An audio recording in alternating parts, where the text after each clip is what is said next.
बिस्मिल्लाहिर्रहमानिर्रहीम। अस्सलाम वालेकुम नाज़रीन, मैं हूं एडवोकेट इजाज़ अहमद नवाब और आप देख रहे हैं मेरे यूट्यूब चैनल कानून की दुनिया।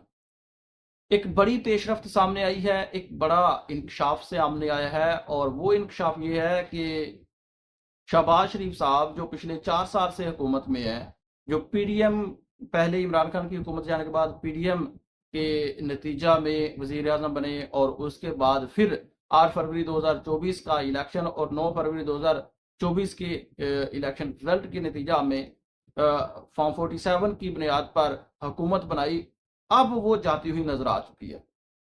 वैसे तो अगर हम हुकूमत से पूछें, अगर हम अवाम का हालात देखें, अवाम की सिचुएशन देखें, महंगाई देखें, बेरोजगारी देखें, पेट्रोल की कीमतें देखें, बिजली की कीमतें देखें, बिजली की लोड शेडिंग देखें और हुक्मरानों की अय्याशियां देखें, जहाज देखें, जहाज के पेट्रोल की जो जहाज में ईंधन इस्तेमाल होता है उसकी कीमत देखें जो मोटरसाइकिल वाले ईंधन से कम है, और बाकी काबीना की पूरी फौज देखें, तो उससे तो ये जाहिर होता है कि अवाम के लिए ना कुछ करना चाह रहे हैं और ना कुछ करने की कोशिश कर रहे हैं और ना ही कोई ऐसा चाहते हैं।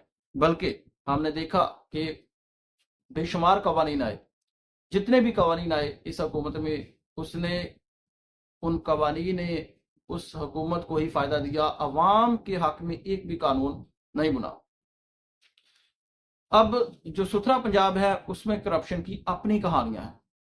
आप देखेंगे कि सीसीडी हो, ये पैराफोर्स वाले हों, ये सुथरा पंजाब वाले हों, या मुख्तलिफ जो सड़कें रोड्स गलियां बन रही है, ये ऐसे प्रोजेक्ट्स हैं, ऐसे प्रोजेक्ट्स हैं कि जब ये हुकूमत जाएगी तो इनके रिजल्ट्स अवाम के सामने आएंगे। और दूसरी तरफ किसी भी मुल्क की तरक्की, किसी भी मुल्क की तरक्की की जो बुनियाद होती है वो पैदावारी मंसूबे होते हैं। पाकिस्तान में बेशुमार मंसूबे लगते हैं, पाकिस्तान में बेशुमार मंसूबे लगते हैं और बहुत ही अच्छे मंसूबे होते हैं। लेकिन सबसे पहले हमारे जो हुक्मरान होते हैं उनकी पहली कोशिश ये होती है कि मंसूबे पर अपनी तख्ती लगानी है। कोई भी मंसूबा होता है उसका 70% पर्पज ये होता है कि हमने अपनी तख्ती लगानी।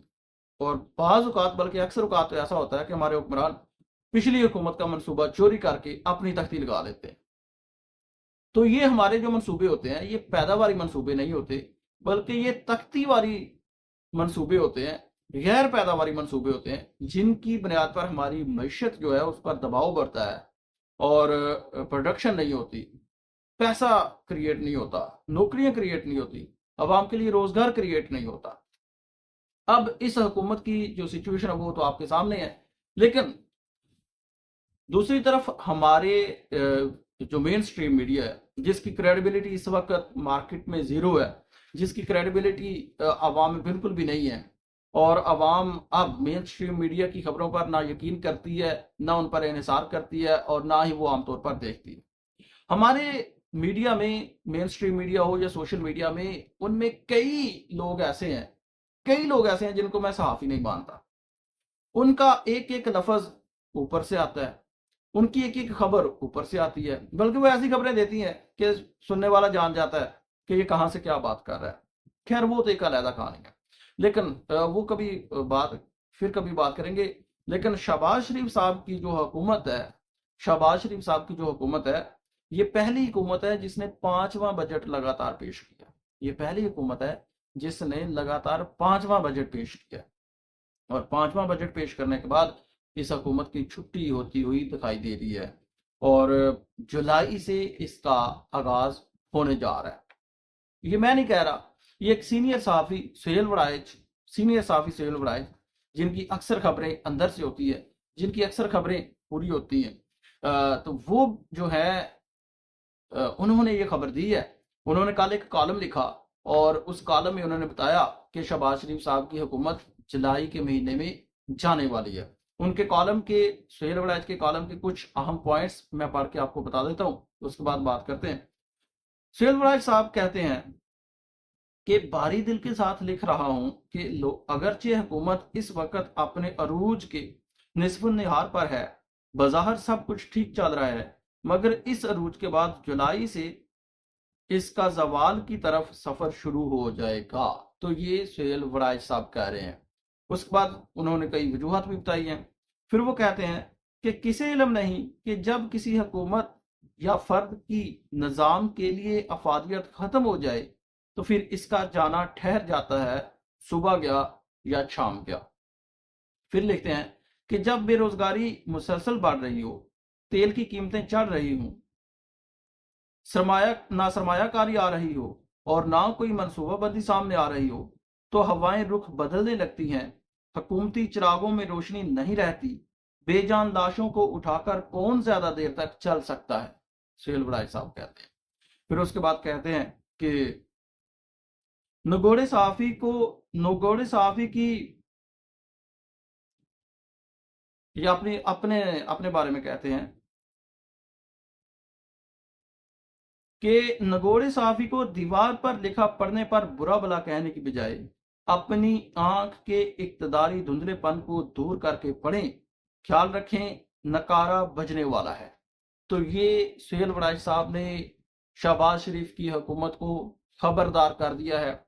ये अंदर की खबर ले आए हैं कि अब ये जो हुकूमत है ये बेजान लाश बन चुकी है और इसका ज्यादा वजन इसको ज्यादा देर उठाया नहीं जा सकता। और ये सुहेल वड़ाइच साहब तो अब कह रहे हैं, हम तो पिछले 4 सालों से कह रहे हैं, जब ये लाशें मुसल्लत हुई थी ये उस वक्त ही बेजान लाशें थी, इनके पल्ले उस वक्त भी कुछ नहीं था, इनके उस वक्त भी कोई मंसूबा नहीं था।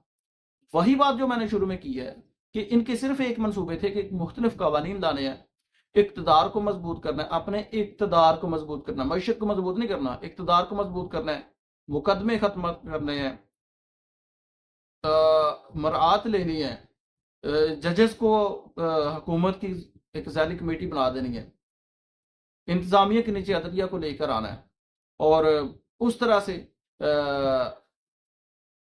मैनेज करना है। तो वो सारा कुछ होता हुआ दिखाई देगा। मैशत कमजोर तरीन, महंगाई बड़ी आसमानों पर चली गई। पाकिस्तान एक वह मुल्क था जिसने सबसे ज्यादा जंग के दौरान तेल की कीमतें बढ़ाई, साथ में इंडिया है, उसने तेल की कीमतें नहीं बढ़ाई। और जब तेल की कीमतें कम हुई तो पाकिस्तान ने कम नहीं की, जब बड़ी कीमतें थोड़ी बढ़ रही थी पाकिस्तान ज्यादा बढ़ा रहा था।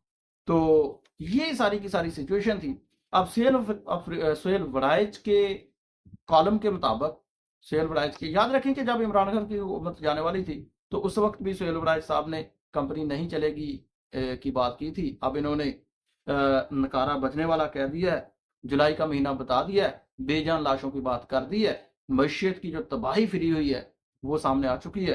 देखते हैं कि सुहेल वड़ाइच की ये खबर सच साबित होती है या नहीं। लेकिन जो हालात नजर आते हैं, जो सिचुएशन बन रही है, जो हालात बन रहे हैं, एक तरफ जो मईशत है उसका बेड़ा गर्क है, दूसरी तरफ हाल ही पिछले कोई 10 से 15 दिनों में हमने देखा है कि शहबाज शरीफ साहब जो हैं उनकी अपीयरेंस बहुत कम हो चुकी है और जो अहम काम है वो शहबाज शरीफ की बजाय कोई और करता जा रहा है।